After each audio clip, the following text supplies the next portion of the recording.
¿Qué tal, camaradas vitales socialistas? Los saluda su amigo Eric el Rey Castañeda, una vez más para invitarlos a que se suscriban a mi canal de YouTube, Eric Castañeda 8 o Rayleigh Bumburi. En Facebook me encuentran como Eric Vikingo 23, en Instagram como Águila Vikingo 23 y también me encuentran en TikTok, sí, también como Eric Vikingo o Rayleigh Bumburi también, sí.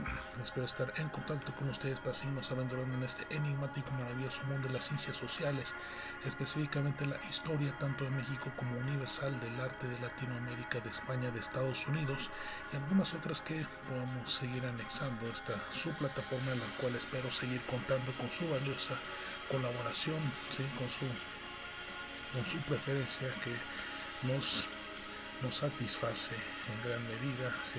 Espero que eso nos permita seguir avanzando en esta misión de seguir difundiendo los conocimientos que emanan de esta enigmática, apasionante área de conocimientos como las ciencias sociales, ¿sí? que podamos seguir conquistando más público, más audiencias, que eso nos permita lograr nuestra misión de poder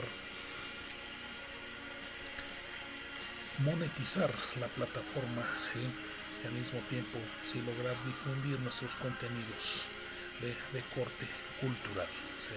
Por eso la invitación están hechas, así es que no dejen de seguirnos, síganos compartiendo, síganos dando likes y sobre todo más nos fortalecería con subir comentarios, sobre todo, ¿sí? y mejor si son relacionados con las temáticas de los contenidos, ¿sí? Esto nos va a ser de gran beneficio, ¿sí? Así es que son ustedes los que nos fortalecen. Ya contamos con grandes colaboradores como el caso de Nacio con la historia de España, Mr. Frank con la historia de Estados Unidos, etcétera. Pero la más importante es la de ustedes, así es que no dejen de seguirnos, síganos apoyando y síganos brindando su atención. Esto nos fortalece y nos da vida. Muy bien. Hoy en Historia Universal vamos a hablar acerca de los momentos tensos de la Guerra Fría entre Estados Unidos y la Unión Soviética. Resulta que en los maravillosos años 80, Estados Unidos y la Unión Soviética, que ya llevaban décadas confrontándose la Guerra Fría, fue justamente en los 80s que llegaron a su momento más tenso. Esto se venía dando desde finales de los 70s con el gobierno de Jimmy Carter, quien había propuesto ciertas políticas de rearme a grupos de no tanto de choque, pero sí, por ejemplo, en este caso grupos islámicos que estaban en contra de gobiernos comunistas. O sea, su combate al comunismo se mostraba feroz, ¿sí? en ese sentido, lo cual para su sucesor, que sería entonces Ronald Reagan, quien prácticamente gobernó Estados Unidos durante toda la década de los 80s, prácticamente decidió darle continuidad a esa política implantada por el propio Jimmy Carter, y contando obviamente con el apoyo también de la primer ministra británica, ya recordarán, la dama de hierro Margaret Thatcher,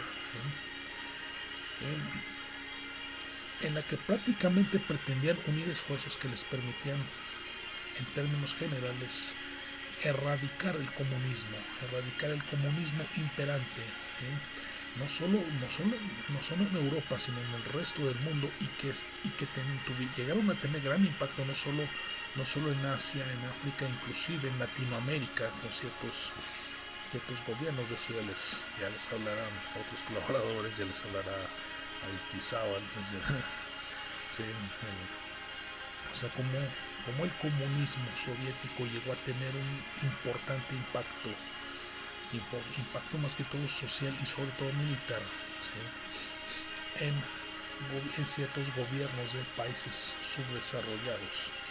Y es que vas a destacar que fue con Reagan que Estados Unidos comenzaba a consolidarse como el gran gendarme, el gran policía del mundo, los periodistas de esa época sí lo estaban catalogando. Sí, muchos decían que fue con Bush padre, pero más que todo fue con Reagan, porque de hecho Reagan cuando llega al gobierno de los Estados Unidos,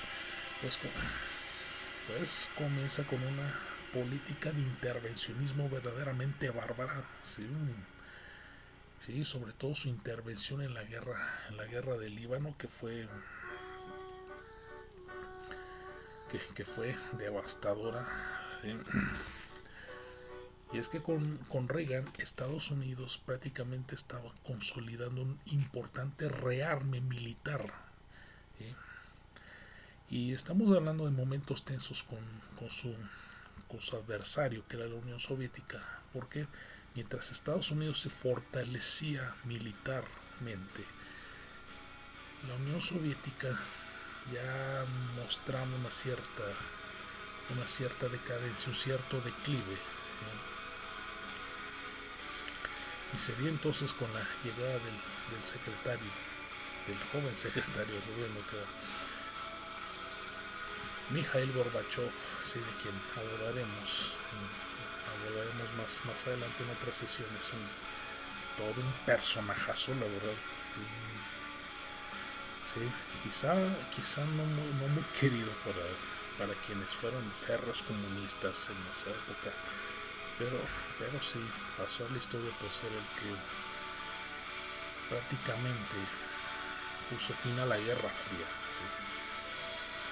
Pero es importante tener en cuenta cómo se fue dando esta situación.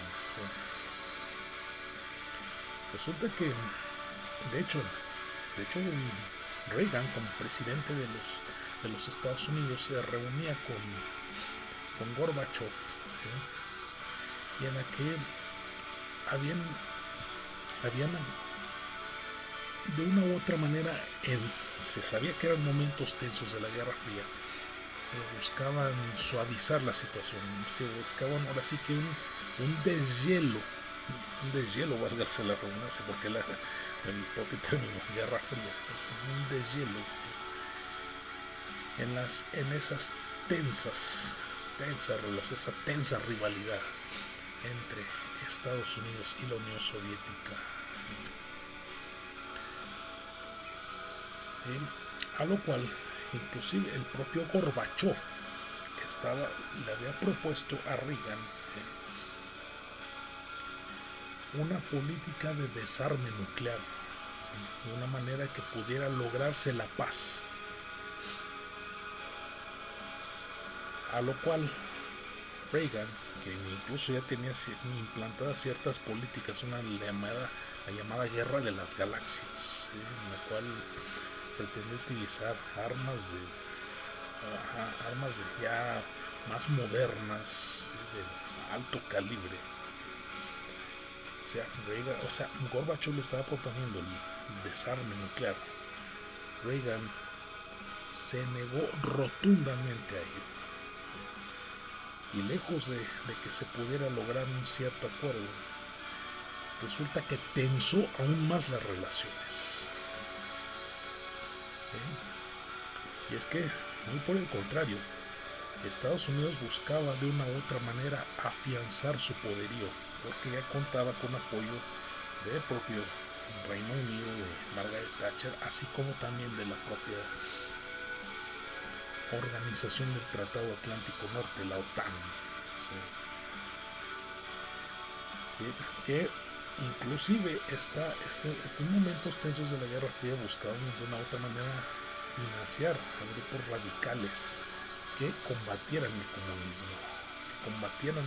Sí, de hecho, Reagan entró al gobierno de los Estados Unidos prácticamente decidido a derrocar gobiernos comunistas, como el cura Hidalgo a cazar gachupines. En este caso Reagan, ¿sí? estaba decidido con todo a erradicar el comunismo. Y como les decía, aumentaba su poderío militar cada vez más, mientras que la Unión Soviética ya se estaba viendo en una situación totalmente adversa, ¿sí? Porque resulta que la propia Guerra Fría fue costosa para ambos, y más para la Unión Soviética, ¿sí? En cuestión de armamento, en cuestión de tecnología, en todos esos ámbitos, los gastos fueron severamente excesivos. Su producción agrícola disminuía y se veía totalmente ineficiente, a tal grado de que llegó a verse en una terrible y severa crisis sistémica y económica, lo cual provocó que el propio Gorbachev implantara una serie de reformas que permitieran la descentralización de la economía soviética y con ello la implantación del libre mercado, así como la repartición de riqueza a los diversos sectores laborales y sociales, a la cual se le conoció entonces como la perestroika. Yo no estoy hablando de los zapatos. Saludos a León, Guanajuato, ¿cierto? Perestroika. Sí, esa serie de... Sí, que prácticamente significó el principio del fin de la Unión Soviética, la cual prácticamente se consumaría con la caída del muro de Berlín, un tema del cual hablaremos justamente en la siguiente sesión de Historia Universal. Muy bien, eso es todo. Saludos. Maravillosos 80s. Two worlds collide, rebel nations.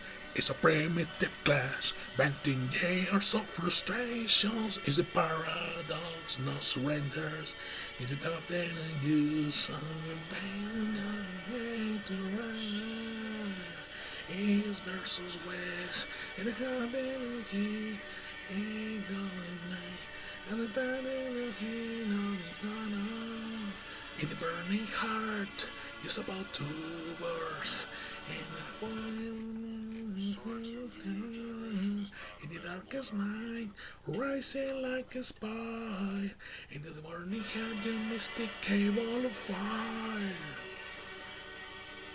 Si gano es por mí, será por mí.